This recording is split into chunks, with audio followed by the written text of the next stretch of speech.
Israel और फ़लस्तीन के बीच हफ्तों से जारी तनाव ने अब हिंसक रूप ले लिया है।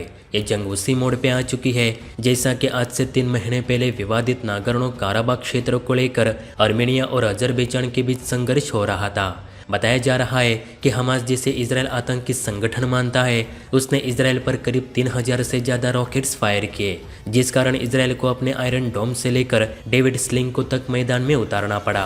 और अब तो इसराइल ने अपनी सबसे ताकतवर एयरफोर्स को तक जंग के मैदान में उतार दी है, जिसने फ़लस्तीन में मानो भारी तबाही मचा कर रख दी हो। इसराइल के रक्षा मंत्री ने जिस तरह का बयान जारी किया, उससे लगता है कि इसराइल अब हमास को शांत करके ही चुप बैठेगा। दरअसल इजरायली रक्षा मंत्री ने अपने बयान में कहा कि हमने हमास के 11 कमांडर्स मार गिराए और बड़ी संख्या में वहां की बिल्डिंग्स, फैक्ट्रीज और सुरंगें भी जमींदोज कर दी। इजरायली सेना के प्रवक्ता की ओर से कहा गया कि आप यह तय मानकर ही चलिए कि हमारे मिलिट्री अफसर और जवान अब किसी सीज फायर के पक्ष में नहीं। फ़लस्तीन ने जिस तरह के हालात पैदा किए हैं, उसे देखने के बाद अब हम और चुप नहीं बैठेंगे।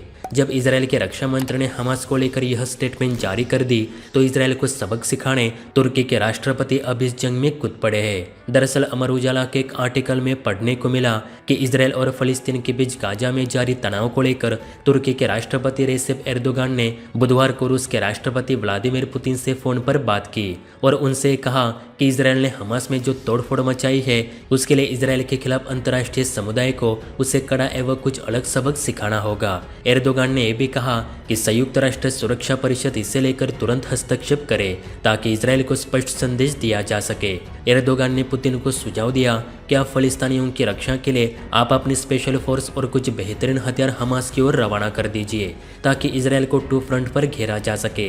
वैसे देखा जाए तो इसराइल पर 7 सालों बाद इतना बड़ा हमला किया गया है और इसराइल इस बार बिल्कुल अकेला है, जबकि हमास को लेकर तुर्की, सऊदी अरब और पाकिस्तान ये सब मुस्लिम देश एक साथ है, जबकि इसराइल को सपोर्ट करने अभी तक कोई आगे नहीं आया। यहाँ तक कि भारत सरकार की ओर से भी अभी तक कोई ऑफिशियल सपोर्ट इसराइल को नहीं दिया गया है, जबकि यही इसराइल लद्दाख विवाद के दौरान रशिया से पहले चीन को धमकाने भारत के पीठ पीछे फौलाद की तरह खड़ा था।